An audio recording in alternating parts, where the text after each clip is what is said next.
원수의 목전에서라는 제목으로 하나님 말씀 같이 나누도록 하겠습니다.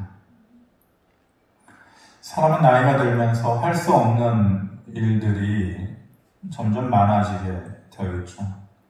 아쉽지만 어쩔 수 없는 일입니다. 그것들 중에 하나가 상을 받는 일이에요. 나이가 들어가면서 상 받게 되는 일들이 그렇게 많지가 않죠. 여러분들 학교 다니실 때 상 좀 받아보셨습니까? 요즘은 이제 학교에서 아이들의 자신감을 높여주기 위해서 갖가지 이름에 상을 붙여가지고 상을 전달해 준다고 합니다. 봉사하면은 봉사에 대해서, 또 아이들과의 관계에서 좋은 거, 또 리더십이 있는 거, 또 청소를 잘하는 것, 이런 갖가지 이름에 상을 붙여가지고 상 받지 못하는 아이들이어도 이렇게 자존감을 세워주는 일은 잘하는 것 같습니다. 우리 때도 학교 다닐 때에 비슷한 상이 있었던 것 같아요. 제 기억으로는 진보상이라는 게 있었습니다. 기억하시는지 모르겠는데, 공부 잘하는 아이들은 뭐 성적상도 받고 여러 가지 받을 만한 상이 있었지만, 그렇지 못한 아이들은 학교 다니는 사이에 시험 보면서 상 받을 일이 별로 없어요. 다른 아이들이 앞에 나가서 상 받는, 박수 쳐주는 게 그냥 다죠. 그런데 간간히 공부 못하는 아이들도 노력을 해서 일정 점수를 올리면은 그것에 대해서 칭찬해주고 격려해주는 의미로 진보상이라는 게 그때는 있었습니다. 상이라는 것이 늘 기대되고 또 받고 싶은 것이죠.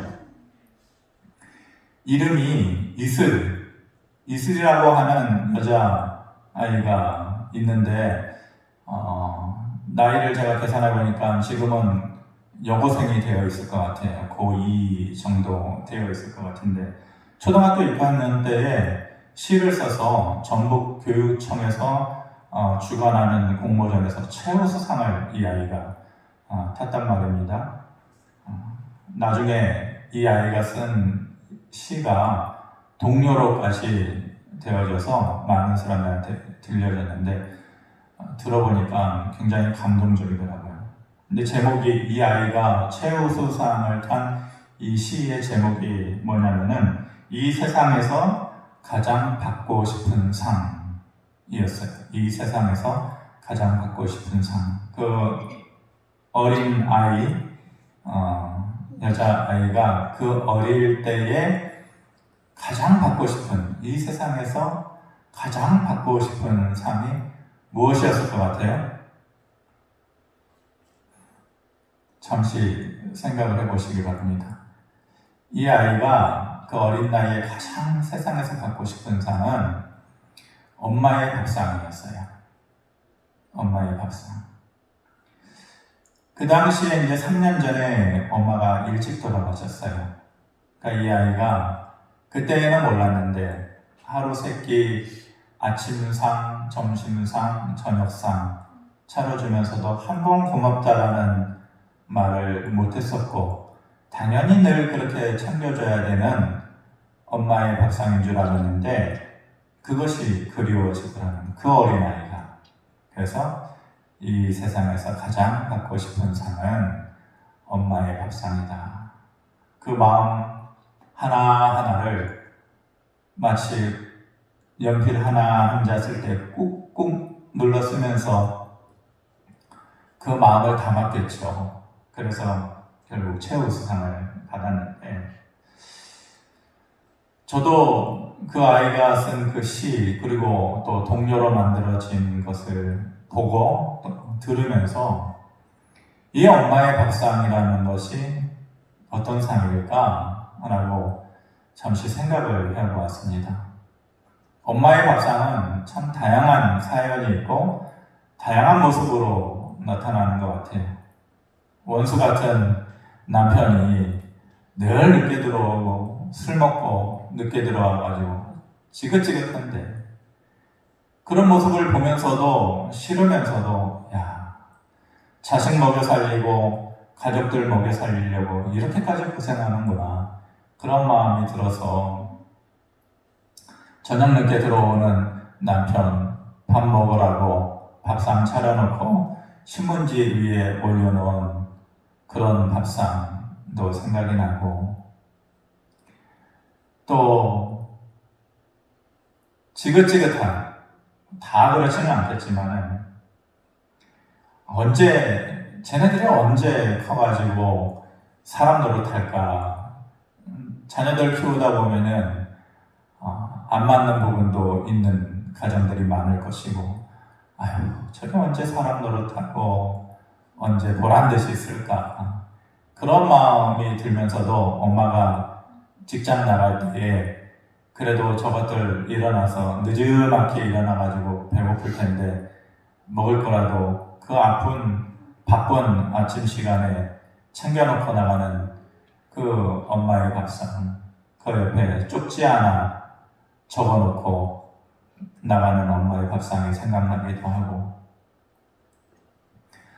태어나가지고 처음 엄마 품을 떠나고 또 가족의 품을 떠나서 군대 간 아이가 요즘이야 너무 좋죠. 군대가 뭐 핸드폰 얼마든지 사용할 수 있고 얼마든지 연락할 수 있는데 과거에는 그렇지 않았잖아요.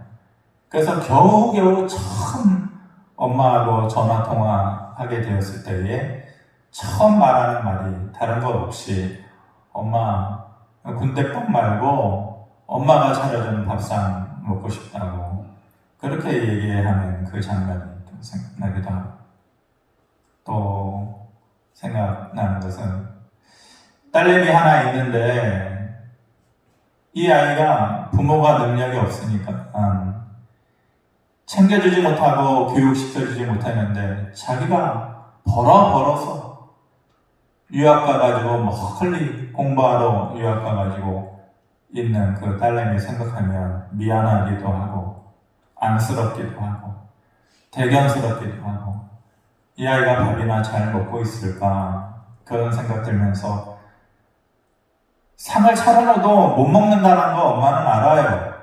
멀리 있으니까. 그런데도 방 한켠에 이 아이가 먹었으면 하는 마음으로 찌개 올린 밥상을 차려놓는 그런 엄마의 밥상이 생각나기도 합니다. 그렇게 사람들은 언젠가는, 그리고 누구라도 그리워하고 또 찾게 되는 것이 엄마의 밥상인 것 같습니다. 정성스럽게 차려놓은 엄마의 밥상은 마음을 담아두고 있어요. 그리고 거기다가 딱 말하지 않아도 수많은 말을 엄마의 밥상은 품고 있는 것이죠. 글씨도 없는 그 엄마의 밥상에는 여러 가지 글들이 있어요. 보이지 않는 글들. 어떤 글들이 있을까요? 돈은 없어도 밥은 굶고 다니지 말아라. 그런 엄마의 마음이 쓰여져 있는 것이죠. 또 당장은 네가 실패하고 못했어도 그렇게 기죽지 말고 살아라. 힘없이 살지 말아라. 밥 먹고. 그런 마음이 담아져 있기도 하는 것이죠. 먹고 다시 힘내라. 그렇게 보이지 않는 마음이 글로 쓰여져 있는 것이 엄마의 밥상이기도 합니다. 엄마의 밥상에 그렇게 수많은 사연과 마음을 담고 있듯이 다윗이 우리를 향하여서 하나님의 마음을 담고 있는 하나님의 밥상, 주님의 밥상을 우리에게 소개해 주려고 하는 것입니다. 오늘 우리 본문의 말씀 5절에 주께서 내 원수의 목전에서 내게 상을 차려주시고 기름을 내 머리에 부으셨으니 내 잔이 넘치나이다 라고 말씀합니다. 하나님께서 내게 상을 차려주신다고, 엄마의 밥상처럼 상을 차려주신다고 하십니다. 근데 그것이 아주 특별한 밥상인 거죠. 어떤 점에서 특별한 밥상입니까? 원수의 목전에서 받아먹는 밥상. 원수의 목전에서 먹는 밥상이에요.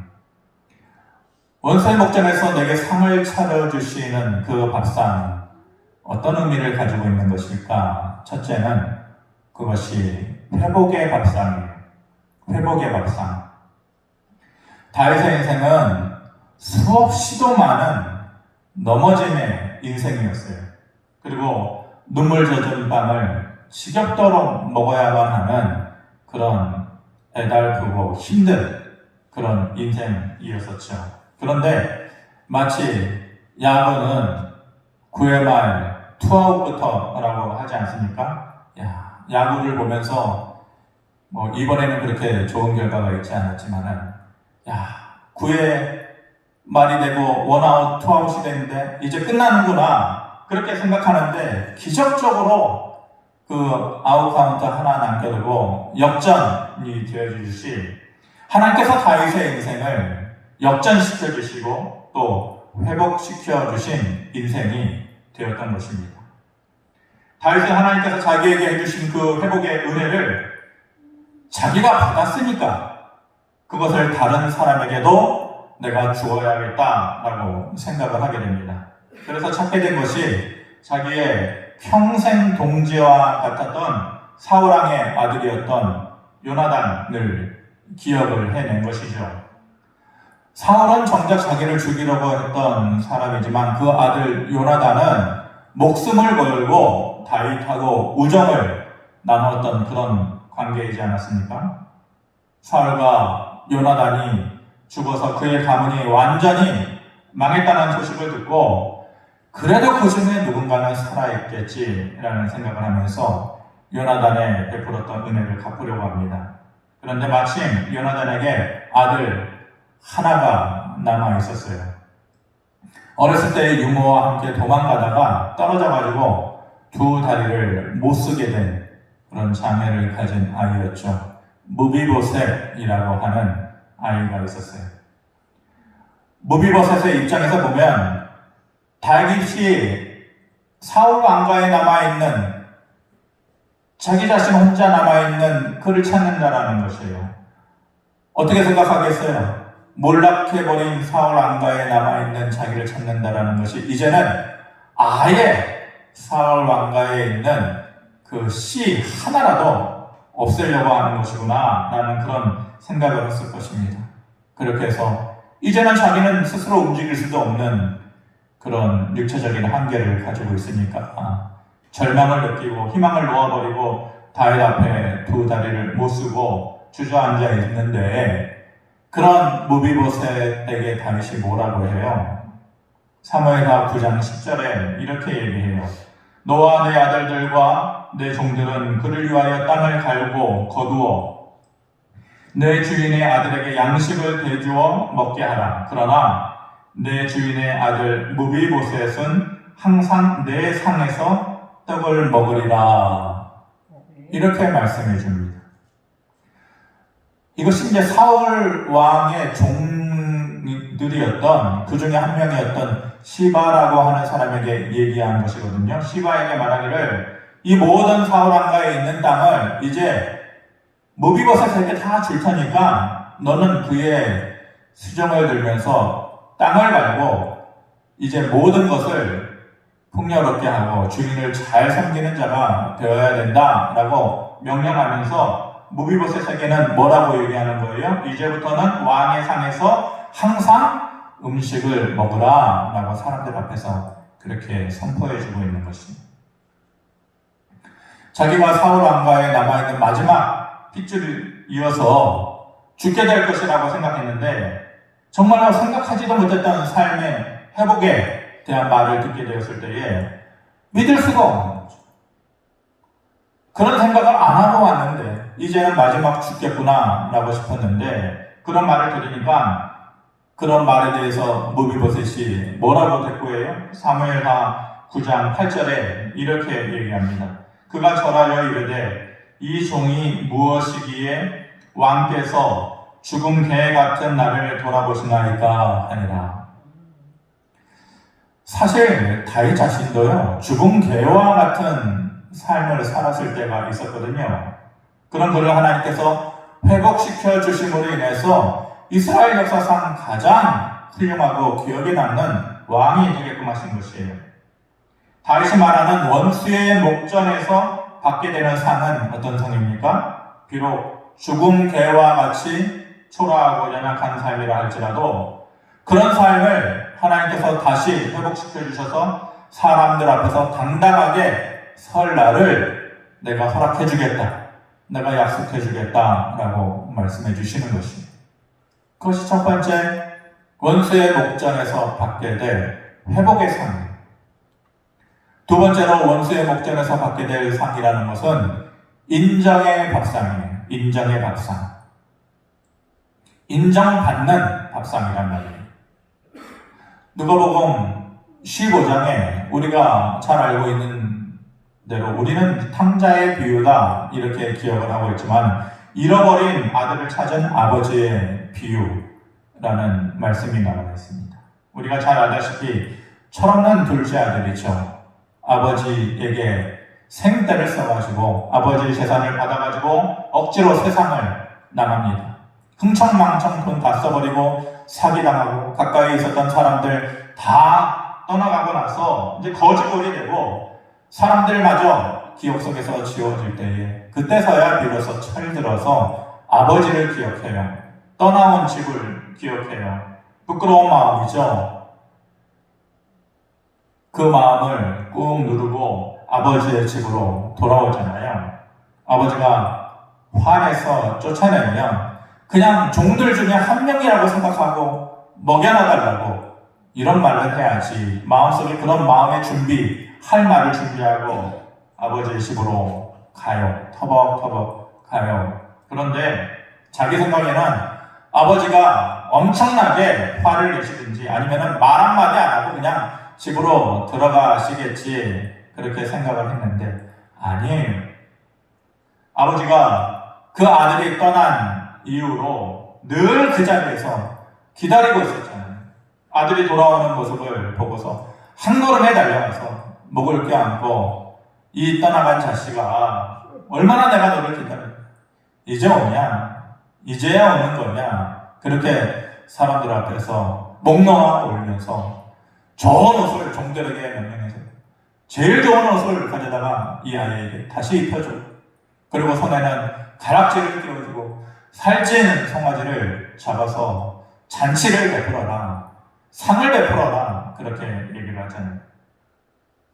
집 떠나서 망나니 같이 그렇게 살다가 거지꼴로 돌아온 그 아들을 보고 둘째 아들을 보고 곱지 않은 시선을 가지고 사람들이 보지 않았겠어요? 여러분들 같으면 어떻겠어요? 철없어서 아버지한테 생떼를 써가지고 돈 다 갖고 가가지고 다 망해먹고 거지꼴로 돌아와가지고 이제는 죽게 됐으니까 찾아와가지고 좀 먹여달라고 이렇게 얘기하는 그 아들의 모습을 이웃 사람들 다 불러다 놓고 잔치하는 그 자리에서 사람들이 다 박수 쳐줬겠어요? 그렇겠어요? 사람들이 그렇게 다 선하지는 않아요. 다 각자의 마음속에 하고 싶은 말이 많았겠죠. 큰아들도 그런 아버지가 이해가 되지 않아요. 둘째 아들이니까 형이 했겠죠.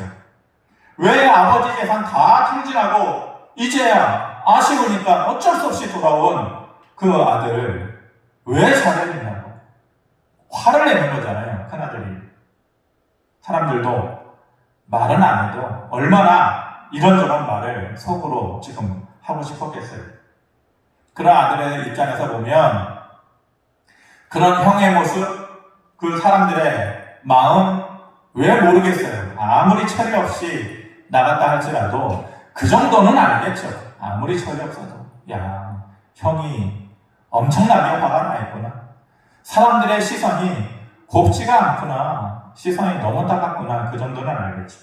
그런데 그 모든 사람들의 생각과 마음을 한 번에 다 덮어버리는, 지워버리는 아버지의 한마디가 있었어요. 뭐라고 해요? 이는 죽었다가 다시 살아온 내 아들이요, 잃어버렸다가 다시 얻게 된 내 아들이다. 그렇게 말해요. 불만을 가지고 있고 조롱하는 사람들 앞에서 큰 상을 마치 원수의 목전에서 내게 상을 차려주시고 하듯이 큰 상을 베풀어주면서 너희가 뭐라고 해도 이 아이는 내 아들이다. 그렇게 품어주고 인정해주고 있는 것이에요. 하나님께서 인정해주시면 천만인이 아무리 뭐라고 해도 그 말은 의미 없는 말이에요. 제가 중고등학교 아이들 가르칠 때에 늘 했던 말이 있어요. 걔네들이 뭘 알겠어요. 꿈도 없고 소망도 없고, 그래서 들성 싶은 나무 떡잎부터 알아본다. 너희 부모는 그렇게 얘기할지 모른다. 잔 재주도 없는, 그리고 공부할 능력도 없는 너희를 보면서 야, 떡잎부터 알아본다는데 참 볼만한 거 없다. 주변에 있는 사람들은 너희들한테 그렇게 얘기할지 모른다. 하지만 천만인이 그렇게 얘기해도 하나님 한 분이 너희를 인정해 주시면 그 천만인의 그 천마디의 말은 아무것도 아닌 거야. 아무 의미 없는 거야. 하나님께서 품어주시고 인정해 주시면은 그 모든 사람들의 말은 묻어지는 거야. 하나님께서 이 아들, 수많은 조롱과 비난의 말과 그 마음을 다 묻고 이 아들을 품어주고 인정해 주시는 거지. 다윗이 말하는 두 번째 원수의 앞에서 상을 받게 되는 것은 삶에 부끄러운 모습이 있다고 할지라도 끝까지 사람들 앞에서 내 손을 잡아서 일으켜 세워주시면서 품어주고 인정해 주시는 하나님의 선포인 거예요. 사람들 앞에서 얘 내 아들이야. 건드리지 마. 죽었다가 잃어버렸다가 내가 다시 얻게 된 내가 품어야 할, 내가 인정해주는 내 아들이야 라고 말씀해 주시는 거죠. 세 번째로 그 상은 어떤 상입니까? 높여주심의 밥상이에요. 제가 마음속에 늘 생각이 많아질 때에 기억하는 말씀 중에 하나가 여호수아 3장 7절 말씀이거든요. 여호와께서 여호수아에게 이르시되 내가 오늘부터 시작하여 너를 이스라엘의 온 목전에서 크게 하여 내가 모세와 함께 있었던 것 같이 너와 함께 있는 것을 그들이 알게 하리라. 이렇게 말씀하셨거든요. 모세의 뒤를 이어서 여호수아가 이스라엘의 지도자가 돼요. 철없는 이스라엘 백성들, 늘 불만하고 원망 많고 배신하는 그 백성들의 지도자가 돼요. 근데 자신이 없잖아요. 모세가 하나님 앞에 처음 부름받았을 때 자신이 없었던 것처럼 여호수아가 모세의 뒤를 이어서 지도자가 된다는 거 할 자신이 없었어요. 그 불안함을 아시고 하나님께서 말씀을 해주셔요. 오늘부터 온 이스라엘의 목전에서 너를 크게 하리라 이렇게 말씀을 해주셔요. 여호수아가 힘든 것은 단지 그들의 지도자가 된 것이 아니겠죠. 그것이 힘든 것은 아니었을 거예요. 인간적으로 여호수아가 힘들었던 것은 모세의 뒤를 이어서 지도자가 돼서 사람들의 불신이, 사람들의 의심, 네가 모세만큼 하겠어? 모세만큼 그 지팡이를 들어서 홍해를 가를 수 있겠어? 지팡이를 내려쳐서 우리가 목마를 때에 언제라도 반석을 쳐서 물을 낼 수 있겠어? 못하잖아. 넌 모세가 아니잖아. 모세만한 영적인 능력도 없잖아. 사람들이 기대하지 않는 거, 사람들이 불신하는 거, 의심하는 눈초리로 자기 자신을 바라보는 거, 그게 힘들었겠죠.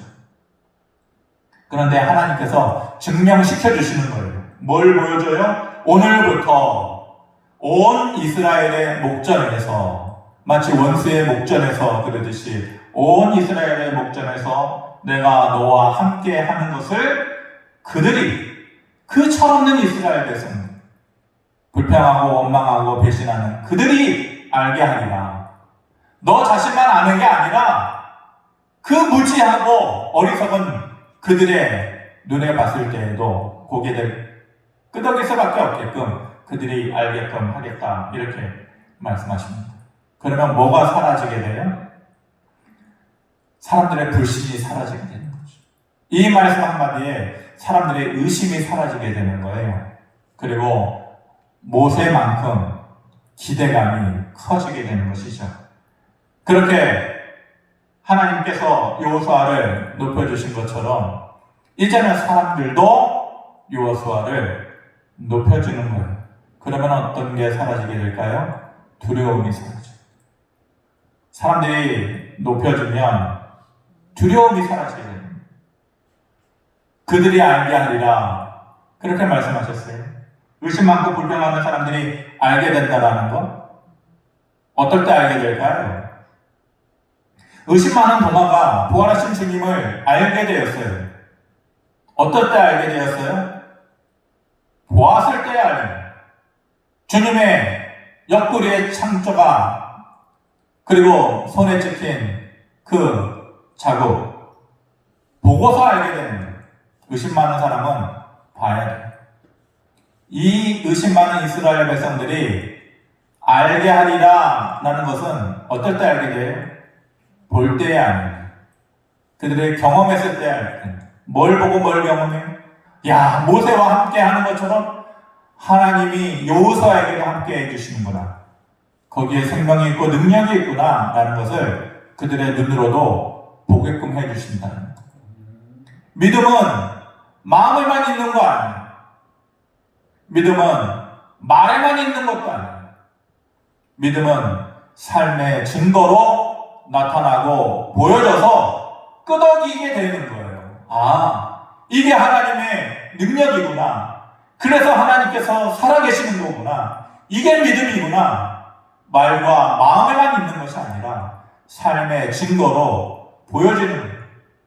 그런데 하나님께서 원수의 목전에서 상을 차려주신다는 것은 삶의 증거들을 보여주심으로 인해서 높여주시겠다라고 말씀해 주시는 것입니다.